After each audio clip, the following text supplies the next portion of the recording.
मागच्या वर्षी सुद्धा त्यांच्या वाढदिवसानिमित्त त्यांनी जवळपास 1 ट्रक भर कडबा या ठिकाणी ह्या जनावरांना खाण्यासाठी उपलब्ध करून दिला होता। त्याच पार्श्वभूमीवर यंदाच्या वर्षी सुद्धा रुपेश मिसाळ व त्यांच्या व्याजवाडीतील आणि तालुक्यातील त्यांच्यासोबत काम करणाऱ्या त्यांच्या सहकाऱ्यांनी पुन्हा एकदा हा उपक्रम अतिशय प्रामाणिकपणे या ठिकाणी राबवलेला आहे। आज या संस्थेचे अध्यक्ष असतील, उपाध्यक्ष असतील, त्यांची सर्व सदस्यांची समिती असेल, आज सर्वजण या ठिकाणी उपस्थित आहेत रुपेश मिसाळ यांना शुभेच्छा देण्यासाठी आणि ह्या आगळा वेगळा उपक्रम यशस्वी करण्यासाठी आज आम्ही सर्वजण या ठिकाणी उपस्थित राहिलेलो आहोत। मी पुन्हा एकदा रिपब्लिकन पक्षाच्या वतीनं रुपेश मिसाळ यांना खूप खूप शुभेच्छा देतो आणि दरवर्षी असे समाजाला दिशा देणारे विधायक आणि समाजामध्ये एक चांगला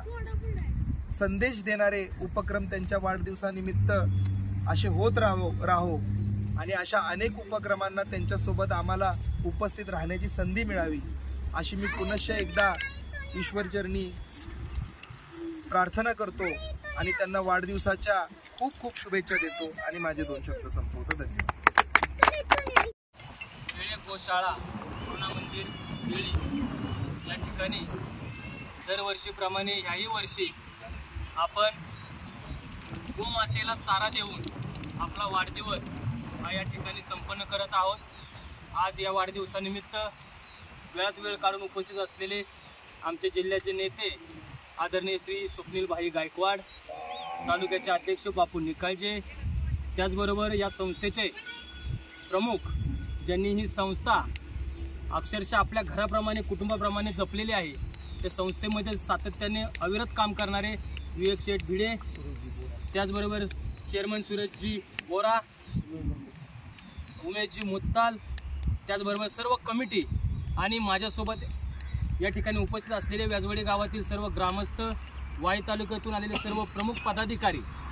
आज या सगळ्यांच्या समवेत सालाबादप्रमाणे ह्याही वर्षी गोशाळेला या ठिकाणी 4 ते 5 टन चारा देऊन या ठिकाणी आपण आपला वाढदिवस तुम्हा सर्वांच्या समेत या ठिकाणी साजरा करत आहे। आमचे नेते स्वप्नील भाई गायकवाड यांनी आत्ताच सांगितलं की ही जी सेवा आहे ती अविरत चालू राहिली पाहिजे आणि त्यांचंच हे जे मत आहे ते समोर ठेवून आम्ही दरवर्षीप्रमाणे